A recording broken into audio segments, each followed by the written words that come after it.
La parole est à Madame Jennifer de Temerman, rapporteure spéciale de la Commission des finances. Monsieur le Président. Monsieur le Président, Monsieur le Ministre, chers collègues, la mission Administration générale et territoriale de l'État comprend 3 programmes. Le 354, Administration territoriale de l'État, constitue le cadre de gestion des crédits dédiés à l'administration déconcentrée de l'État.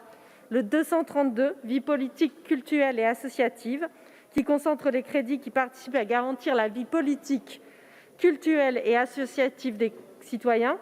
Le 216, Conduite et pilotage des politiques de l'intérieur, qui finance notamment l'administration centrale. Cette mission pèse au total plus de 4 milliards d'euros. C'est donc un budget primordial, tant pour le ministère que pour les citoyens. À travers lui, c'est l'État dans sa proximité et son adaptation au territoire qui s'exprime. C'est aussi l'exercice des libertés individuelles fondamentales des citoyens qui se manifestent. Les crédits dédiés à l'activité des préfectures connaissent une augmentation en crédits de paiement, une légère diminution en autorisations d'engagement. Cette érosion doit cependant être relativisée parce qu'une partie des dépenses de l'immobilier déconcentré est prise en charge par le plan de relance. Cette augmentation trouve principalement sa source dans des mesures de transfert d'autres ministères. En effet, le programme 354, qui porte sur l'administration déconcentrée de l'État, est particulièrement impacté par les réformes de l'organisation territoriale de l'État à l'échelle et le mouvement de mutualisation des administrations de l'État à l'échelle territoriale.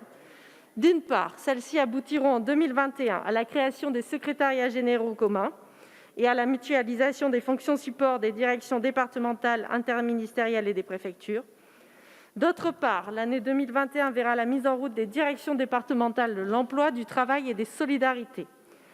Ces directions regroupent les compétences des administrations départementales en charge du travail et celles en charge des solidarités pour créer un véritable service public de l'insertion. Je note l'effort du Gouvernement pour cesser la réduction d'effectifs dans les préfectures. En 2021, la cible de schéma d'emploi du programme 354 est à l'équilibre. Cela répond à l'exigence de proximité de l'action publique qui doit se développer au plus près des citoyens par l'intermédiaire des préfectures.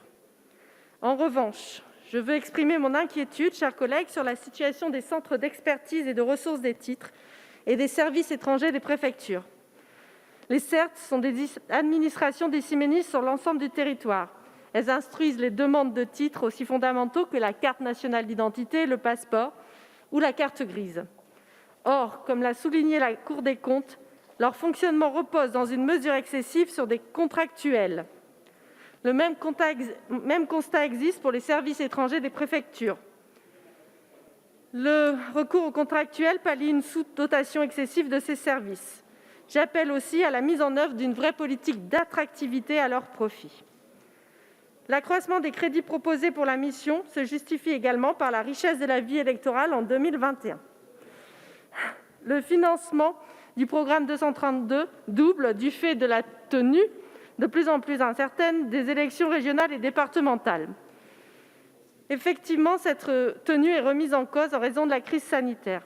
Je veux exprimer devant vous mon doute face à ce report.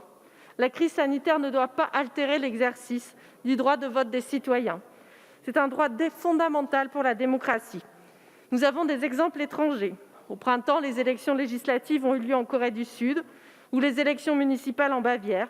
Elles ont été organisées malgré la situation sanitaire. Le vote anticipé ou le vote par correspondance sont autant de mesures utiles qui pourraient permettre aux citoyens d'exercer leur droit de vote. D'ailleurs, le programme 232 ouvre des crédits importants pour la modernisation de notre système électoral par la poursuite de la dématérialisation de la gestion des listes électorales avec le répertoire électoral unique. De plus, la Commission nationale des comptes de campagne poursuit un projet de dématérialisation du dépôt de ces comptes qui simplifiera beaucoup les démarches des candidats aux élections, ainsi que le travail du contrôle. Pour finir, le programme 216, Conduite et pilotage des politiques de l'intérieur, supporte certains projets structurants du ministère, ce qui justifie un financement extérieur avec le plan de relance.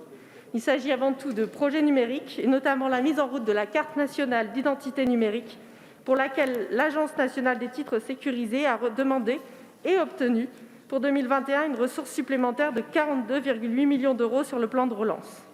Il s'agit ensuite de travaux immobiliers d'ampleur dans les préfectures et les sous-préfectures qui concourent au bien-être du personnel comme à celui des usagers et qui bénéficient d'une enveloppe de 122 millions d'euros sur le plan de relance également. Je vous remercie pour votre attention. Merci, mes chers collègues.